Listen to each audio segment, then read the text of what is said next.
अपने दिल की भड़ास जब वो दलाइल से नहीं निकाल सकते तो इस तरह कुरान मजीद बुरहान रशीद की तौहीन करके इसको मिटाना चाहते हैं। साहिबान ज़ी वक़ार, बड़े मुख्तसर वक्त में इसका जवाब अर्ज करना चाहूंगा। उसकी बुनियादी वजह यह है कि वो कुफर ये समझता है कि इस्लाम की हकानियत का सबसे बड़ा सबूत अगर इस वक्त कोई दुनिया में मौजूद है तो वो अल्लाह तबारक व तआला का मुकद्दस कलाम कुरान मजीद बुरहान रशीद है।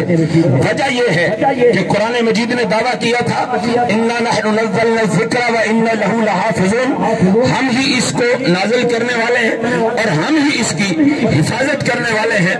आज 1450 साल से ऊपर का जमाना गुजर गया, शरक से गौरब, शमाल से जुनूब, सारे का सारा कुफर इकट्ठा होकर उन्होंने चाहा कि इसके किसी पारे को बदल दिया जाए, इसकी किसी सूरत को बदल दिया जाए, किसी आयत को बदल दिया जाए, किसी कलमे को बदल दिया जाए।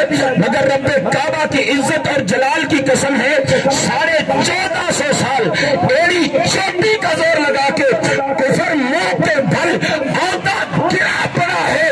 कुरान के एक हरफ को भी कोई बदल नहीं सका है।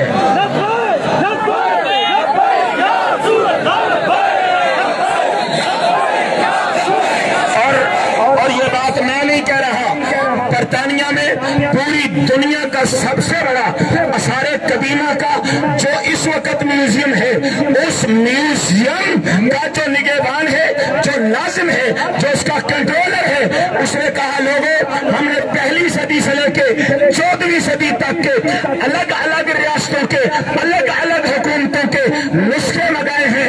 जानवरों की खालों पे लिखा भी कुरान मिला, हड्डियों पे लिखा भी कुरान मिला, दरख्तों के छिलकों पे लिखा भी कुरान मिला और कागज पे लिखा भी कुरान मिला।